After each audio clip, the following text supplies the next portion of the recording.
Mr. President. Senator from Virginia.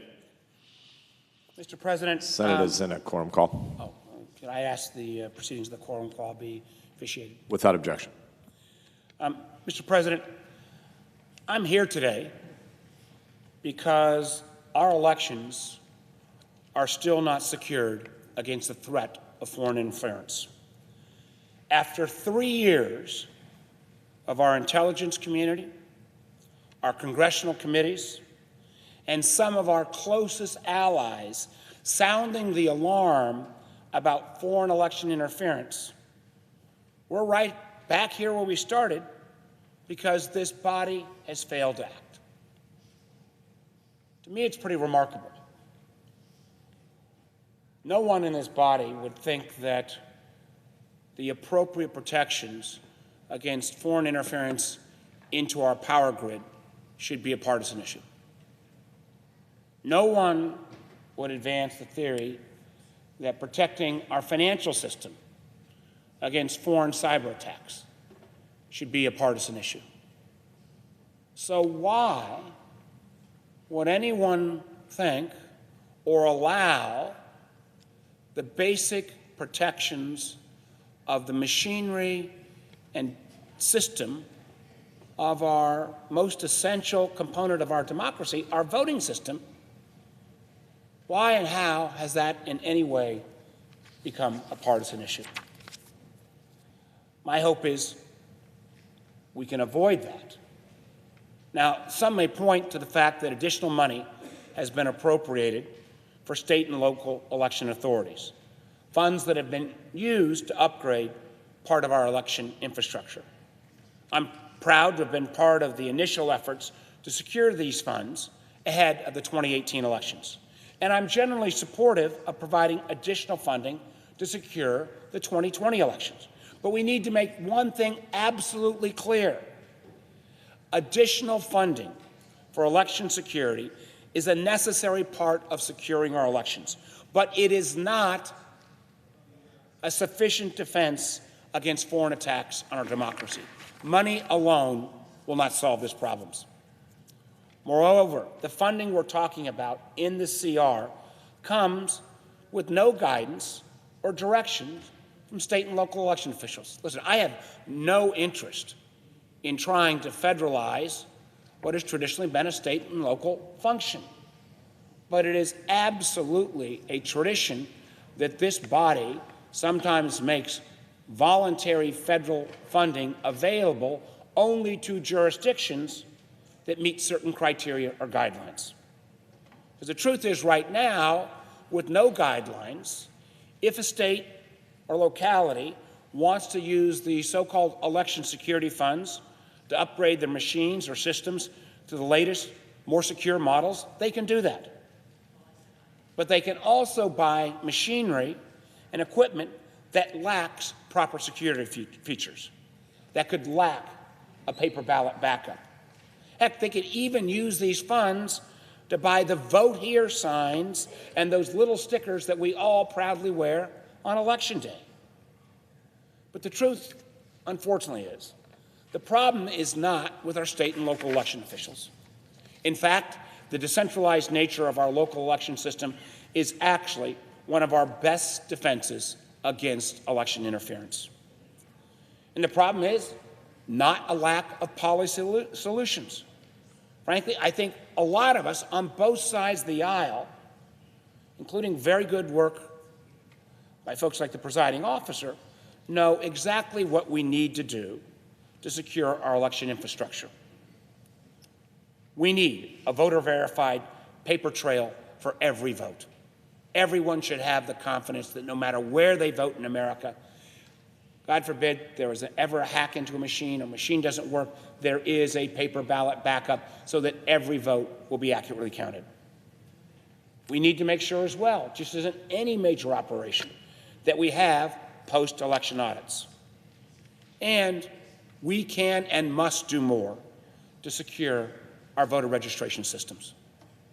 None of this is about Democrat, none of this is about Republican. It is about the integrity and mechanics of how Americans vote. The problem, Mr. President, is the lack of political will in the United States Senate and the lack of interest from the White House to actually secure our elections.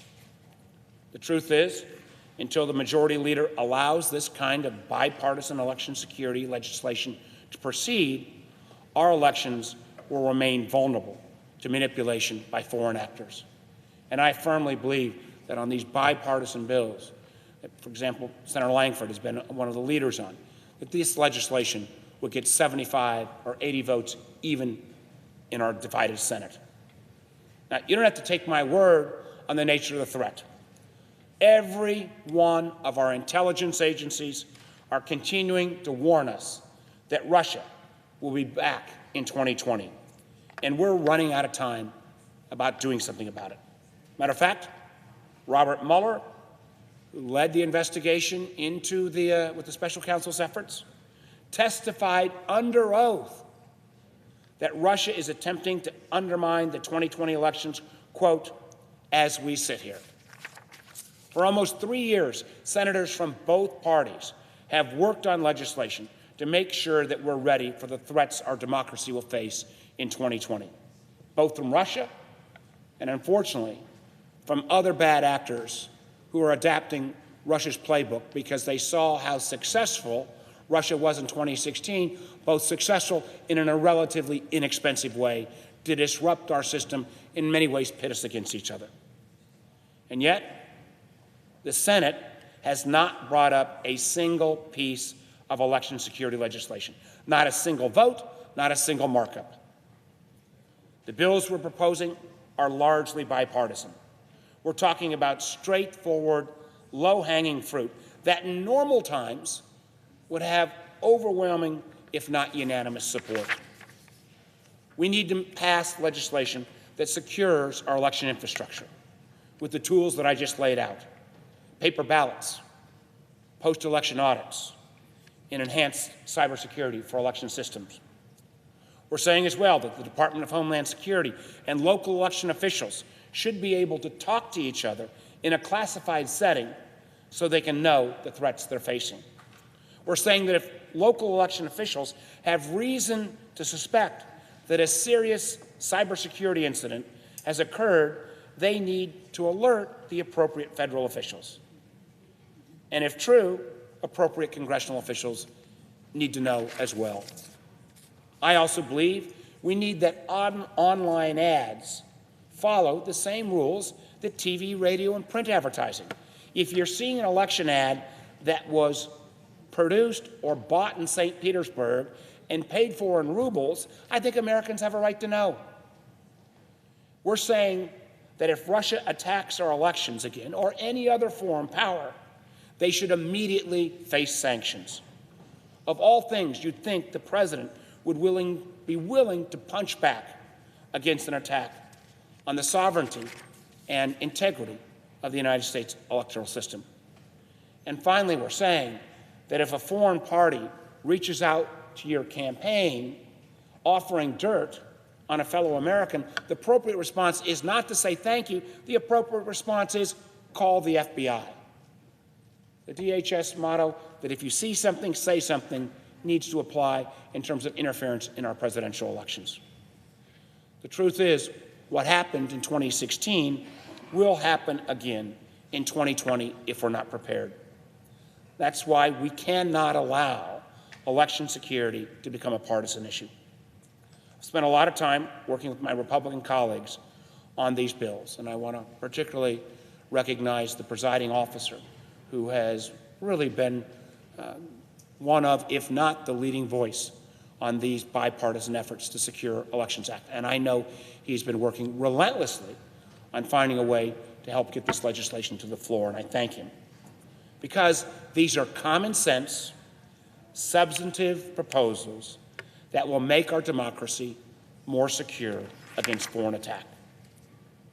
We should hold hearings if necessary, offer amendments, and vote on this critical legislation while we still have time.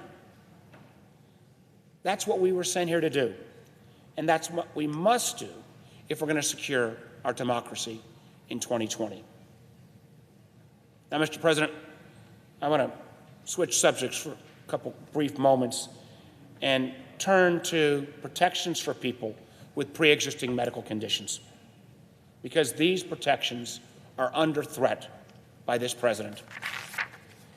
Under the pretext of so-called short-term plans, the Trump administration is pushing health care plans that once again allow insurance companies to discriminate against Americans based on their medical history.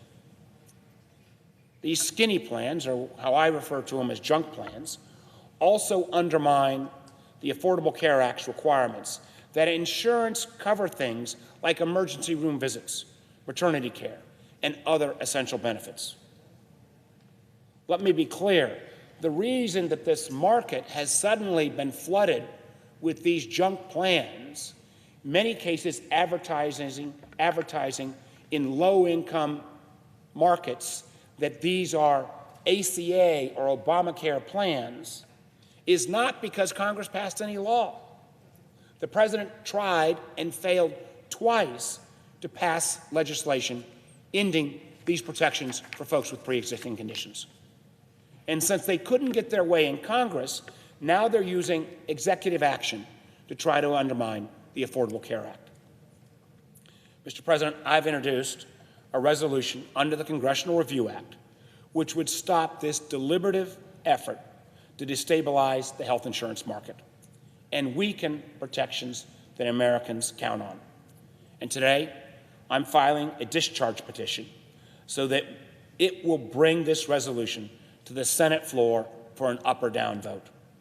The truth is, every member of this body knows someone, either in their family or close relatives, with a pre-existing condition. And that's a fact if many members themselves have pre-existing conditions.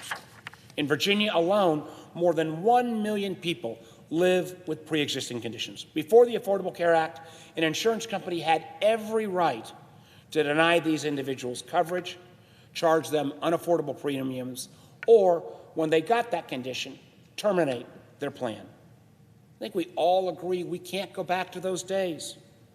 The administration knows perfectly well that these junk plans don't offer real benefits. They've been warned repeatedly by hundreds of patient groups, physicians, hospitals, and insurers, including the American Heart Association, the AARP, the American Academy of Pediatrics, just to name a few of the organizations who've come out against these plans. All of these stakeholders are telling us the same thing. The Trump administration's plan will weaken consumer protections and disproportionately hurt sick and older Americans. My Republican colleagues insist that they actually support protections for folks with pre-existing conditions. Okay? With this CRA, I think there's a chance to prove it. This resolution we are introducing today will force an up or down vote on these junk plans that explicitly undermine protections for pre-existing conditions. If my colleagues truly support these protections, they should vote yes. It's that simple. Instead of abiding or going along with the administration's effort to undermine the stability of the healthcare market, let's not do that.